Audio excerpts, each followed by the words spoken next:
Hello दोस्तों, नमस्कार। स्वागत है आप सभी का हमारी इस नई वीडियो में। जैसा कि दोस्त आप सभी लोग जानते हैं कि भारत में आज़ादी से पहले विभिन्न प्रकार के राजाओं राजवंशों का शासन चलता था।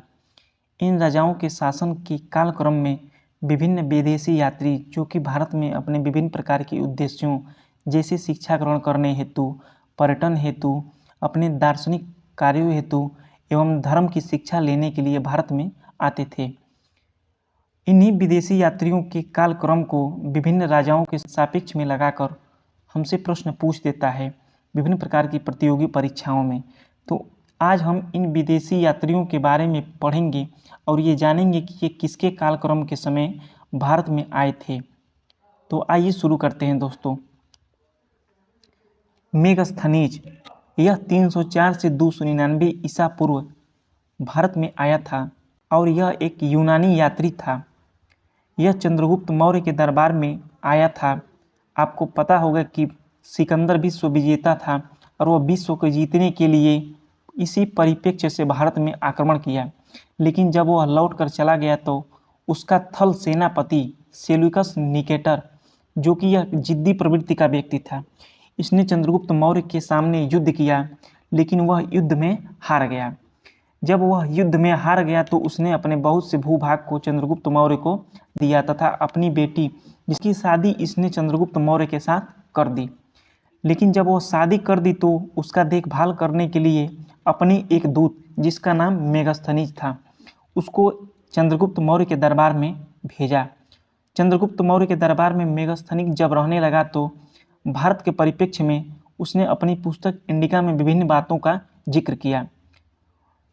चंद्रगुप्त मौर्य के दरबार में रहते हुए उसने कहा था कि भारत में अकाल नहीं पड़ता है, जो कि यह बात एक अतिशयोक्ति के रूप से लगती है, क्योंकि इतिहासकारों ने भारत में जब खुदाई का कार्य चल रहा था तो गोरखपुर के पास एक सहगौर अभिलेख मिला। उस सहगौर अभिलेख से यह पता चलता है कि उस समय के राजा अकाल के समय भारत में दान देते थे, और जबकि यह कहा था कि अकाल नहीं पड़ता। इसने दूसरी बात कहा था कि भारत में दास प्रथा नहीं थी, लेकिन कौटिल्य के पुस्तक अर्थशास्त्र में 9 प्रकार के दासों का जिक्र किया गया था। यह भी इसकी बात एक अतिशयोक्ति सी लगती है, लेकिन यह बात भी हो सकती है कि जब यह यूनान में था तो उस समय यूनान में अकाल के परिप्रेक्ष्य में इसने बहुत सी परिस्थितियों का सामना किया हो। इसने समाज को 7 वर्गों में बताया, जबकि भारत में समाज को 4 विभिन्न वर्गों में वर्णित किया गया है, जिसमें से ब्राह्मण, क्षत्रिय, वैश्य और शूद्र। इसकी चौथी बात यह थी कि इसने भारत में सती प्रथा का उल्लेख किया अपनी पुस्तक इंडिका में। चूँकि इंडिका पुस्तक मूल रूप से वर्तमान समय में उपलब्ध नहीं है, लेकिन यूनान के दार्शनिकों ने इंडिका पुस्तक से इन बातों को लिया, यह दिखाने की कोशिश की थी कि यह बात मेगस्थनीज ने अपनी पुस्तक इंडिका में लिखा है। आइए हम अब अगले विदेशी यात्री पर चलते हैं। अगला विदेशी यात्री है डायमेकस। यह 298 से 273 ईसा पूर्व भारत में रहा था और यह बिंदुसार के शासनकाल में आया था। यह सीरिया देश से संबंधित था और सीरिया देश में उस समय शासन चल रहा था एंटियोकस का। एंटियोकस वहाँ का एक राजा था जिससे बिंदुसार ने सूखी अंजीर, मदिरा और दार्शनिक की मांग की थी, लेकिन एंटियोकस ने बिंदुसार की 2 मांगों को पूरा किया, सूखी अंजीर और मदिरा को, लेकिन दार्शनिक को नहीं भेजा, क्योंकि यह इस बात से बिल्कुल मुकर चुका था कि हमें दार्शनिक देने का प्रचलन हमारे यहाँ नहीं है। और ये वही बिंदुसार शासक हैं जिनका एक तीव्र, ओजस्वी और महान सम्राट पुत्र अशोक बाद में शासन किया था भारत की राजगद्दी पर। आपको इस बात में कन्फ्यूजन नहीं होना है कि बिंदुसार और बिंबिसार कौन थे। बिंदुसार जो कि मौर्य वंश से संबंधित राजा थे और बिंबिसार जो कि हर्यक वंश से संबंधित राजा थे। अब आइए अगले विदेशी यात्री के बारे में देखते हैं। अगला विदेशी यात्री है डायनोसियस। यह 273 से 232 ईसा पूर्व में भारत में आया था और यह विदेशी यात्री मिस्र देश से संबंधित है और यह अशोक के समय में भारत में आया था और मिस्र में उस समय टालमी द्वितीय फिलाडेल्फर, जो कि वहाँ का एक राजा था, उसी का शासन चल रहा था। डायनोसियस के बारे में भी पूछ लिया जाता है। फाहियान की चर्चा भारतीय इतिहास में बहुत बड़े पैमाने पर की जाती है, क्योंकि इसको अक्सर वनडे एग्जाम में पूछ लिया जाता है। तो इसका संबंध 399 से 414 ईस्वी तक भारत में एक विदेशी यात्री के रूप में रहा है। यह एक चीनी यात्री है और यह चंद्रगुप्त द्वितीय के दरबार में आया था। इसने चंद्रगुप्त द्वितीय के दरबार में भारतीयों के विभिन्न विषयों और उनके पहलुओं पर चर्चा किया। इसने सामाजिक, धार्मिक और आर्थिक स्थिति का वर्णन किया, जबकि यह राजनीतिक स्थिति का वर्णन नहीं कर पाया था। फाहियान को अक्सर पूछ लिया जाता है। सुंगयुन, यह भी एक चीनी यात्री था जो कि 518 ईस्वी में भारत में आया था। सुंगयुन उतना प्रसिद्ध विदेशी यात्री नहीं है, लेकिन फाहियान के साथ इसको कालक्रम के अनुसार लगाने के लिए एग्जाम में दे देता है। तो आइए दोस्तों देखते हैं कि अगला कौन है। इंडिको प्लेस्टेप्स, यह 530 से 550 ईस्वी कालक्रम के दौरान भारत में रहा था। यह भी एक यूनानी यात्री था जो कि भारत में आया था। वेनसांग, जो कि एक विदेशी यात्री था और यह 629 से 643 ईस्वी के दौरान भारत में रुका था। यह एक चीनी यात्री था और यह हर्षवर्धन के शासन के दौरान भारत में आया था। इसने हर्षवर्धन को शिलादित्य की उपाधि दी थी। इसकी पुस्तक का नाम सी यू की है। इसने शूद्रों को क्या कहा था? कृषक कहा था। इत्सिंग 671 से 695 ईस्वी के कालक्रम में यह भारत में रहा था। यह भी एक चीनी यात्री है। इसकी पुस्तक का नाम बौद्ध भिक्षुओं की आत्मकथा। बौद्ध भिक्षुओं में जो सीनियर बौद्ध भिक्षुक थे, उन्हीं से संबंधित इन बातों को अपनी एक आत्मकथा के रूप में लिखा है और इसने बौद्ध धर्म के प्रचार हेतु विभिन्न देशों में इन पुस्तकों को लेकर गया था और इनकी प्रतियों के माध्यम से प्रचार प्रसार किया था। इब्न खुर्दाब, और यह एक अरब यात्री था। इसकी पुस्तक का नाम किताबुल मसाकी वल मुमलिक है। इसको याद रखने का ट्रिक है कि लास्ट में इसके मुमलिक है। और इसने क्षत्रियों को 2 वर्गों में बांटा था। इसने राजवंश वाले क्षत्रियों को सुबकफोरिया नाम से संबोधित किया, जबकि साधारण क्षत्रिय को कतारिया नाम से संबोधित किया। अगला विदेशी यात्री सुलेमान है। यह 9वीं सदी में भारत में आया है। इसके कालक्रम का वर्णन एग्जैक्ट रूप से नहीं दिया गया है। यह भी एक अरब यात्री था। 9वीं सदी का मतलब यह है कि 801 से 899 ईस्वी तक, इसी को हम 9वीं सदी बोलते हैं। अल मसूदी 912 से 944 ईस्वी तक। महिपाल प्रथम, जो कि गुर्जर प्रतिहार वंश से संबंधित राजा थे, इसने राजा को बौरा कहा था।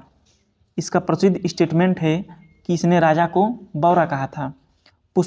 इसकी पुस्तक का नाम मजरूह उल जहान, इसको भी ध्यान में रखेंगे।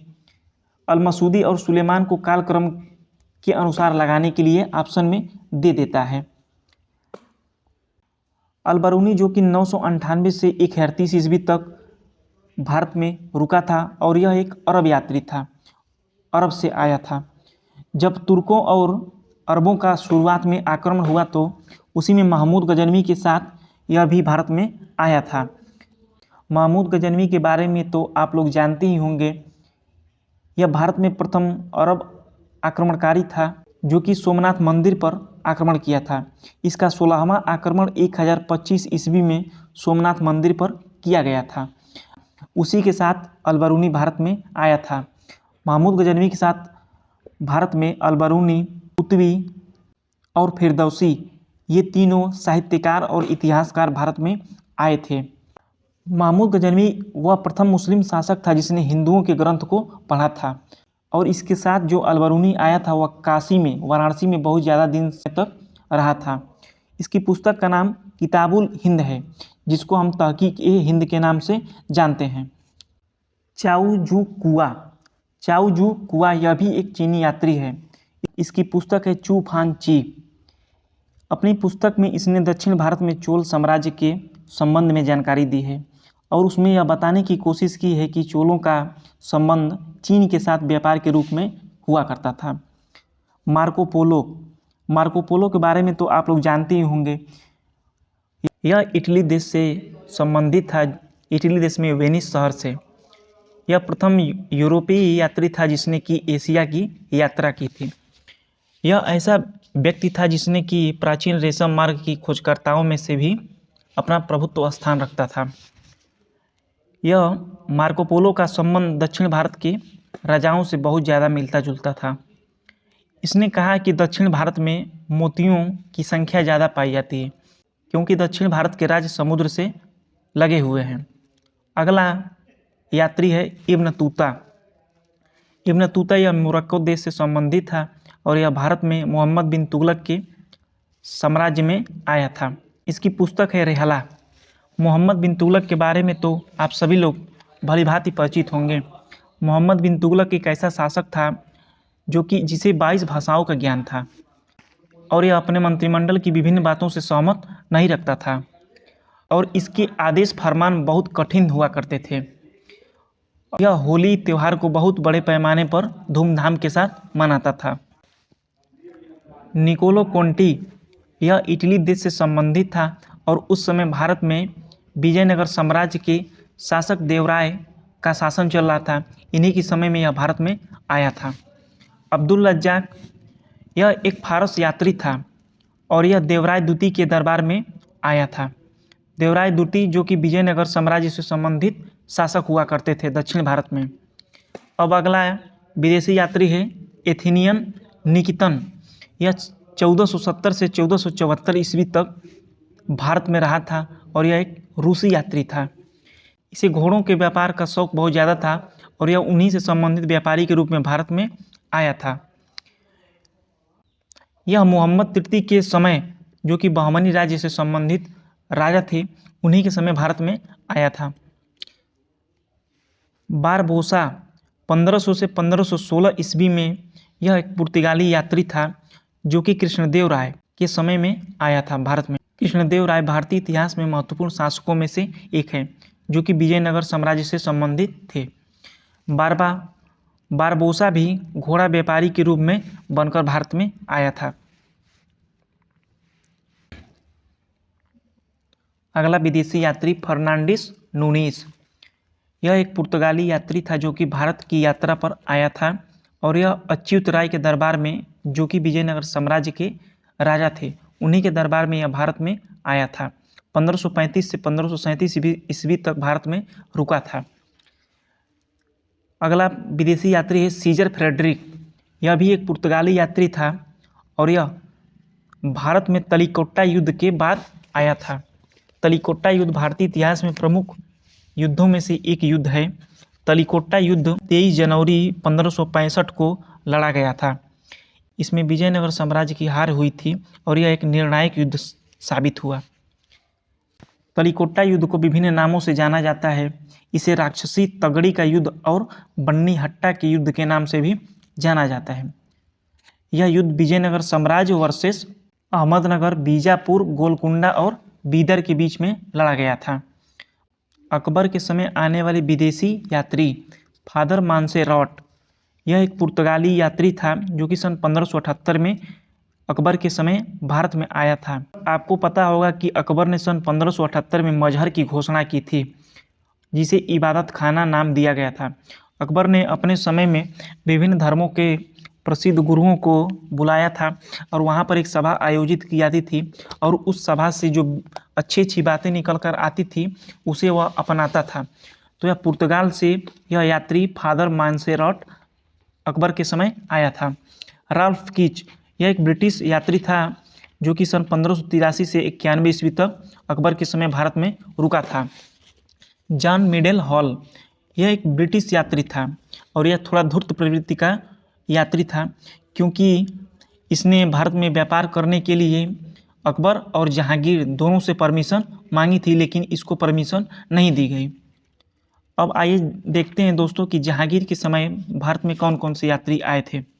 तो जहांगीर के समय भारत में आने वाले यात्री विलियम्स हॉकिंस।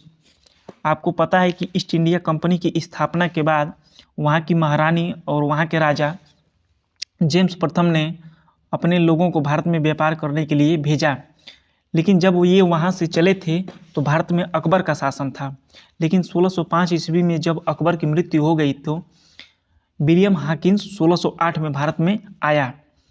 यह विलियम हॉकिंस जब भारत में आया तो यह अकबर के नाम से पत्र लेकर आया था वहाँ से, लेकिन जब यहाँ पहुँचा तो अकबर की मृत्यु के बाद जहांगीर का शासन चल रहा था।